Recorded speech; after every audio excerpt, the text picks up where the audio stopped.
दोस्तों, दुनिया में लोग होशियार और चालाक बनते जा रहे हैं। आपको अगर बड़ा बनना है या लोगों से अपना काम करवाना है तो सबसे पहले ये समझना होगा कि चालाक होने में कोई बुराई नहीं है, अगर इससे आप लोगों से अपना फायदा उठाए जाने से बचते हो।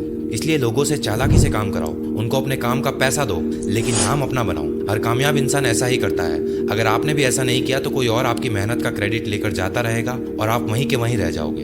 Rule: get others to do the work for you but always take the credit. यानी काम दूसरों से करवाओ लेकिन क्रेडिट हमेशा खुद ले जाओ। जेफ बेजोस खुद डिलीवरी नहीं करते, डिलीवरी बॉय जो आपके घर पर आता है वो करता है। पर हम किसको जानते हैं, उस डिलीवरी बॉय को या फिर जेफ बेजोस को? स्टीव जॉब्स ने एक भी मोबाइल कंप्यूटर फिट नहीं करा, ना इन्होंने कोडिंग करी। ये सब करा है इंजीनियर्स ने। पर हमें किसका नाम पता है, स्टीव जॉब्स का या उन इंजीनियर्स का? निकोला टेस्ला को कम लोग जानते हैं लेकिन थॉमस एल्वा एडिसन को सब। ऐसा क्यों? निकोला टेस्ला ने ज्यादा खोजें करी है पर नाम एडिसन का आता है। क्यों? क्योंकि एडिसन साइंटिस्ट के साथ बिजनेसमैन भी थे और उनकी सबसे बड़ी क्वालिटी थी चालाकी, होशियारी और समझदारी। वहीं दूसरी तरफ टेस्ला एडिसन से ज्यादा टैलेंटेड तो थे पर वो सिर्फ टैलेंटेड थे, उनमें वो चालाकी नहीं थी जो थॉमस एडिसन में थी। चलिए इसे एक एग्जाम्पल से समझते हैं। जंगल में दो तरह के जानवर होते हैं, एक वो जो खुद शिकार करते हैं जैसे कि शेर, और दूसरे वो जो खुद शिकार ना करके इंतजार करते हैं दूसरे जानवरों के शिकार करने का, जैसे गिद्ध। दूसरी कैटेगरी के जानवर अक्सर ऐसे काम नहीं करते जिसमें उन्हें ज्यादा मेहनत और ताकत लगानी पड़े।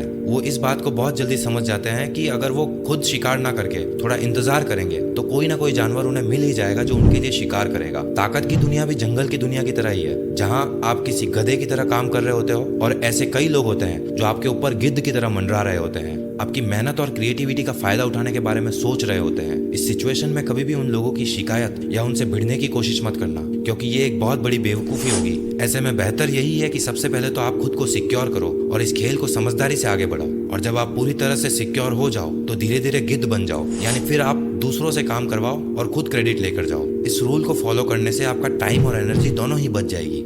इसे और अच्छे से समझने के लिए चलिए कुछ एग्जाम्पल्स देता हूँ। अब अपना ध्यान थोड़ा और बढ़ा लेना। अगर ये समझ आ गया तो टाइम और एनर्जी तो बचेगी ही, साथ में सफलता का बोनस मिलेगा अलग से। जर्मनी के एक बहुत famous painter Peter Paul Rubens, जिनकी पेंटिंग्स की डिमांड बहुत ज्यादा बढ़ गई थी, उन्होंने एक सिस्टम बना लिया था। वो अपने स्टूडियो में बहुत सारे अच्छे अच्छे पेंटर्स को नौकरी पर रख लेते थे। उनमें एक कपड़े बनाने में माहिर होता तो दूसरा बैकग्राउंड बनाने में। इसी तरह से बहुत से अलग अलग पेंटर्स थे जो बाकी फील्ड में एक्सपर्ट थे। उनके स्टूडियो में एक साथ बहुत सी पेंटिंग्स पर काम चलता था। जब कोई इंपॉर्टेंट कस्टमर पेंटिंग्स देखने आता तो पीटर उस दिन सारे पेंटर्स को घर भेज देते और उनकी जगह खुद काम करने लग जाते। वो कस्टमर स्टूडियो में आकर देखता तो उसे रूबेंस बहुत सारी पेंटिंग्स पर एक साथ काम करते हुए नजर आते। ये देखकर वो कस्टमर हैरान रह जाता कि ये अकेला इंसान एक साथ इतनी सारी पेंटिंग्स कैसे बना लेता है, वो भी क्वालिटी को मेंटेन रखते हुए। कितना स्पेशल है ये जो एक साथ इतने सारे मास्टरपीस बना देता है। अब देखा जाए तो असल में वो पेंटिंग्स बना कौन रहा था और नाम किसका हुआ, ये आप समझ ही गए होंगे। इसी तरह से बड़े बड़े नेता कभी भी खुद अपनी स्पीच तैयार नहीं करते, बल्कि वो दूसरों से लिखवाते हैं और लास्ट में स्पीच देकर लोगों का दिल जीत लेते हैं। यहाँ तक कि खुद सर आइजैक न्यूटन, जिन्होंने ग्रेविटी की खोज की, उनका ये कहना था कि खोज करते टाइम उन्होंने पुराने साइंटिस्ट जिन्होंने पहले से ही खोज कर दी थी, उनकी खोज को आगे बढ़ाया और उसमें अपने कुछ कॉन्सेप्ट्स और फॉर्मूलाज ऐड करके कुछ नया बनाया।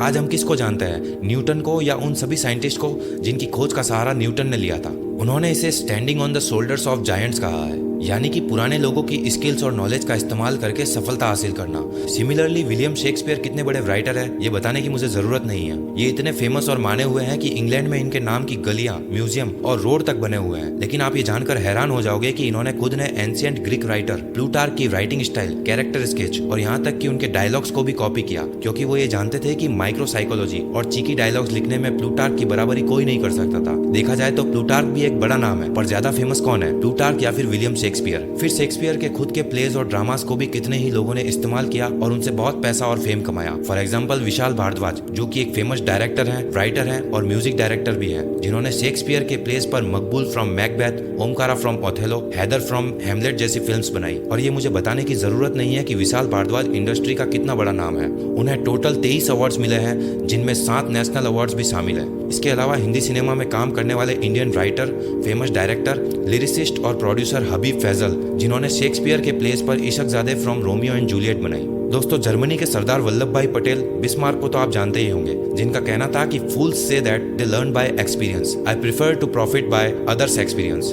यानी कि वो लोग मूर्ख होते हैं जो ये कहते हैं कि वो अपने एक्सपीरियंस से सीखते हैं। मैं दूसरों के एक्सपीरियंस से फायदा उठाना पसंद करता हूँ। दोस्तों इस नियम का यही सार है कि हमेशा दूसरों के नॉलेज का इस्तेमाल करो, उनसे काम करवाओ और बदले में उनकी मेहनत का पैसा उन्हें देकर क्रेडिट खुद ले जाओ। अगर आप हर काम खुद करोगे तो इसमें आपका टाइम और एनर्जी दोनों ही बर्बाद होगी।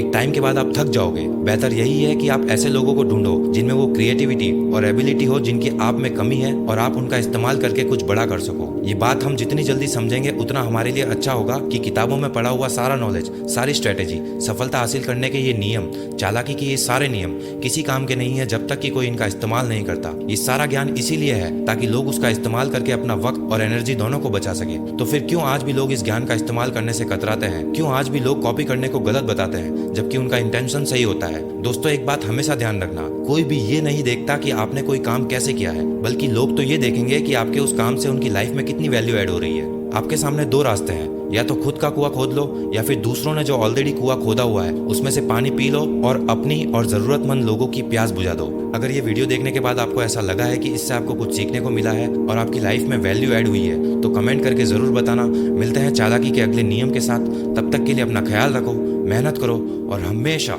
आगे बढ़ते रहो।